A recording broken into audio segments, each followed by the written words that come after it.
बिस्मिल्लाहिर्रहमानिर्रहीम। Dear students, कैसे हैं आप? ला गैट का जो टेस्ट है वो 3 अगस्त 2025 को होने जो जा रहा है। और गैट के वो स्टूडेंट्स जो परेशान है कॉन्स्टिट्यूशन ऑफ पाकिस्तान 1973 को लेके, या उनके पास किताब नहीं है, और अगर किताब है तो वो ओल्ड है, तो ये न्यू अमेंडमेंट्स के साथ मैंने एक चार्ट तैयार किया है।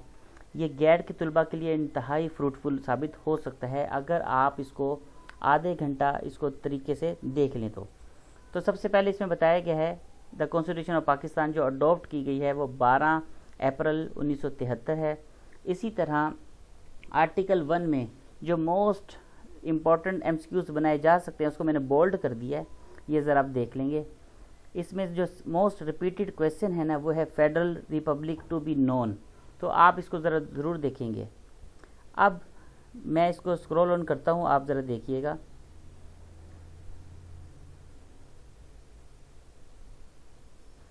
और मैंने कोशिश की है इसके साथ साथ उर्दू भी मेंशन करने की। अगर कोई तलबा या तलबात ऐसा है जिसकी इंग्लिश ठीक नहीं है या थोड़ा सा वो वीक है, तो उर्दू को देख के वो इसको कॉन्सेप्ट जो है वो अपना क्लियर कर सकता है।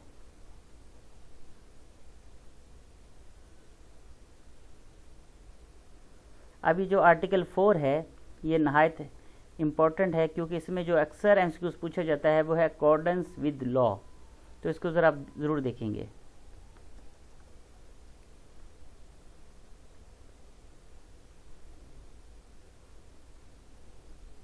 आर्टिकल 6 है हाई ट्रीजन, यानी कि संगीन गद्दारी जो है, उसमें ये टोटल 11 पॉइंट है, इसको आप ज़रा देख लेंगे तो इंशाल्लाह आपके जो एमसीक्यूज़ हैं वो अच्छे से तैयार हो जाएंगे। अब आर्टिकल 7 है, इसमें से एक सवाल ज़रूर पूछा जाता है। एज़ पर article 7 of the constitution of Pakistan 1973 the state means dash federal government, Majlis Shura parliament, provincial government या प्रोविंशियल असम्बली, तो इसका आंसर है ऑल ऑफ देम। तो इसे आप इस तरह देख लेंगे। उसके बाद दूसरा पोर्शन है फंडामेंटल राइट्स का, जो डील करेंगे 8 से लेकर 28 तक। तो इसको आप डीपली देखिएगा। जिन स्टूडेंट्स के पास ओल्ड बुक है तो वो इसको ज़रा हाईलाइट कर लें कि 9A इसमें न्यू अमेंडमेंट हो के आई है जो डील करेगा क्लीन एंड हेल्दी इन्वायरमेंट। उसके बाद मोस्टली 10A इसमें से एक सवाल आ जाता है राइट टू फेयर ट्रायल। इसमें वो सिविल राइट्स के बारे में जिक्र करेगा और एनी क्रिमिनल चार्ज। तो ये चारों पॉइंट्स आप एमसीक्यूज़ की शक्ल में ज़रूर याद करेंगे। और इसके बाद आर्टिकल अगर 11 की बात करें तो इसमें जो एज बताई गई है वो है 14 साल 14 ईयर्स। ये बाकी आप आराम से देख लेंगे। और इस चार्ट को तकरीबन अगर आप 1 घंटा दे देंगे तो होप सो कि आपके लिए ये फ्रूटफुल साबित रहेगी।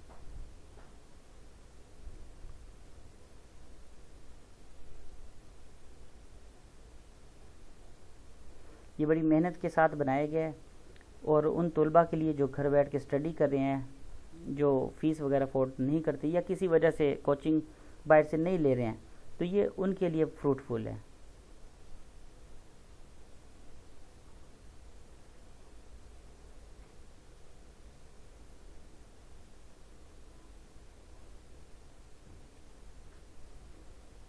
एक क्वेश्चन 25A से अक्सर पूछा जाता है।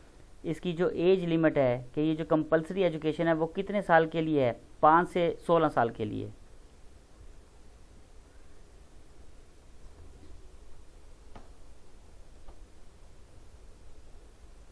ये आर्टिकल 27 देख लें, नॉट एक्सीडिंग 40 ईयर्स और not exceeding 3 year prayer appointment under the government और अथॉरिटी।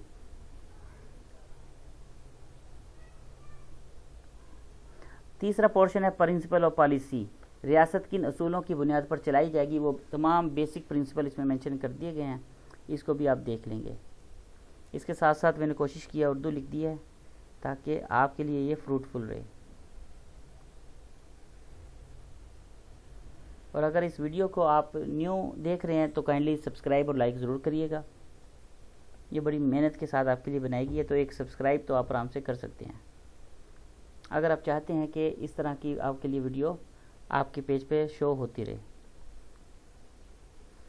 तो ये ज़रा आप देख लेंगे। इसके बाद आप आते हैं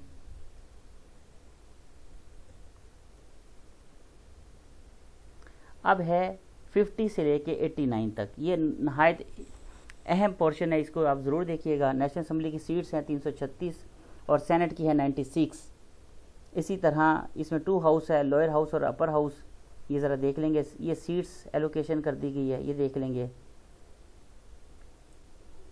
इसके बाद ड्यूरेशन है, सेनेट का कितना है, नेशनल असम्बली का कितना है, ये मैंने मेंशन कर दिया है। अच्छा, एक इंतहाई अहम बात जो डील करेगा सेक्शन 54 को।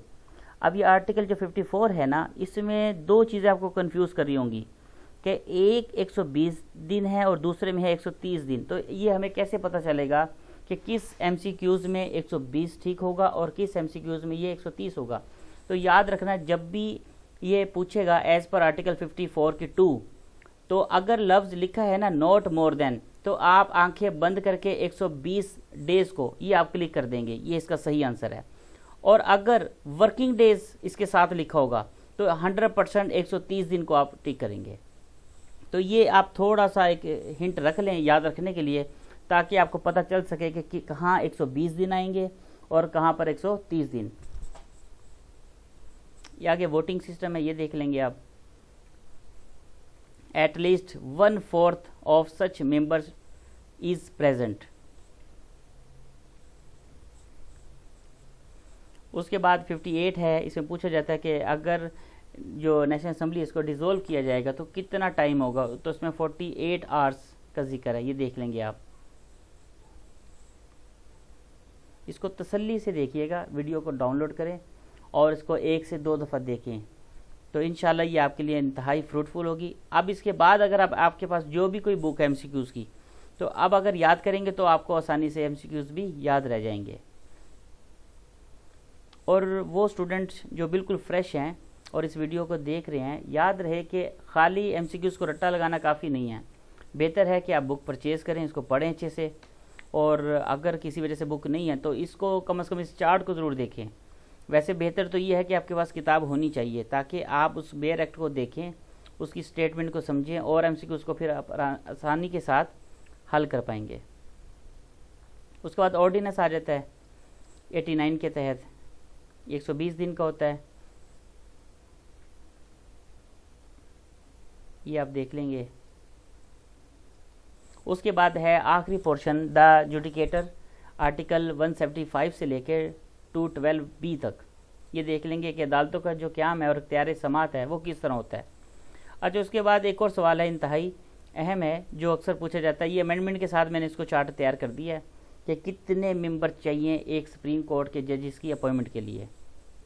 इसी तरह जो हाई कोर्ट के जजेस की तैनात है वो कैसे की जाती है, और सेम इसी तरह एक फेडरल शरीयत कोर्ट की जो तैनात है वो कैसे की जाती है।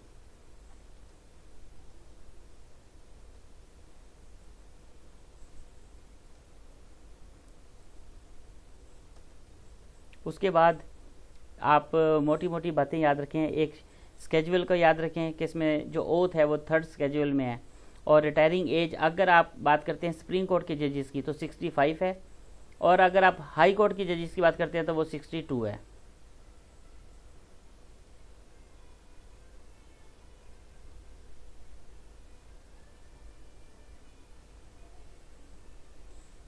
तो आई होप सो कि आपको ये चार्ट बहुत अच्छा लगा होगा। अच्छा लगे तो इसको लाइक करिएगा, सब्सक्राइब करिएगा। नेक्स्ट वीडियो में हाजिर होंगे। अल्लाह हाफिज़।